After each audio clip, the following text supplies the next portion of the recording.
It's graphics card season, which means I have another GPU video for you. Today, we're taking a look at the Galax GTX 1070 EXOC. Similar in looks to its big brother, the 1080 EXOC, it also boasts some of the same flaws. While flaws may be a negatively connoted word, it's not all bad news for this GPU. The 1070 EXOC is mainly a good card with a few caveats. So let's take a closer look.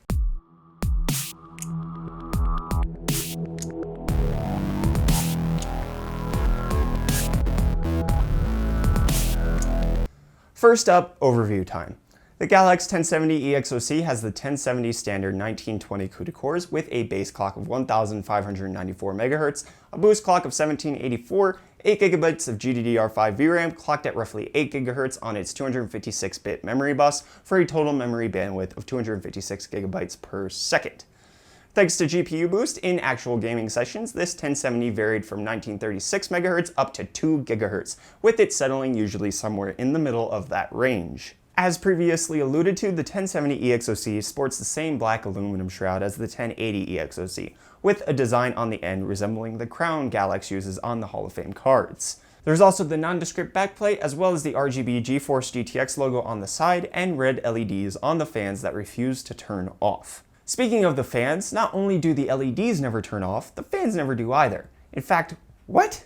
50%? Yes, my friends, the fans on the 1070 EXOC minimum fan speed is 50%. Okay, Galax, please implement a fan off feature like the rest of the manufacturers. Please? 50% minimum is incredibly high. And unfortunately, the high base speed doesn't even translate to lower temperatures, with the max temp during gaming sessions hitting 75 degrees Celsius, 7 degrees higher than the ASUS Strix OC 1070, and 9 degrees higher than the MSI Gaming X 1070. Galax has a long way to go to compete with other companies with their cooling performance. Fortunately, the Galax 1070 EXOC does overclocking well, although it would be a shame if it didn't since its name has extreme overclocking abbreviated. I was able to get the card to a game-stable 2100 MHz on the core and added a couple hundred megahertz on the memory. Haven't been disappointed with the overclocking on the Galax card yet. Focusing on the rest of the aspects of the card, it has the standard triple DisplayPort 1.3, single HDMI 2.0, and single DVI-D for outputs. And for the power inputs, there's a single 6-pin PCIe and single 8-pin PCIe connector, which fortunately are actually color coordinated this time.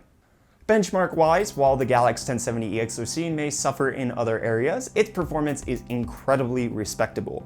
Comparing it to the Strix and Gaming X 1070s previously reviewed, the Galax 1070 EXOC either beats them or keeps step with them in nearly every benchmark. It does fall behind in a couple of games by an FPS or so, but overall put up some solid numbers.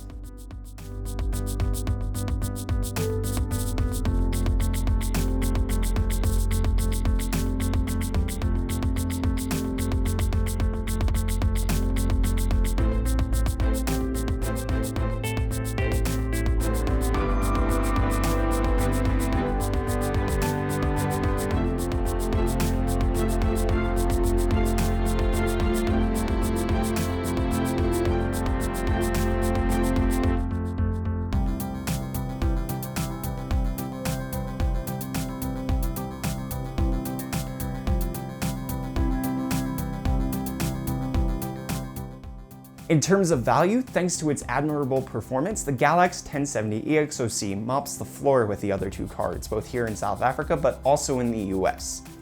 With the card coming in at nearly 1,300 Rand less than the cheaper Gaming X in SA and $10 less than the Gaming X in the US.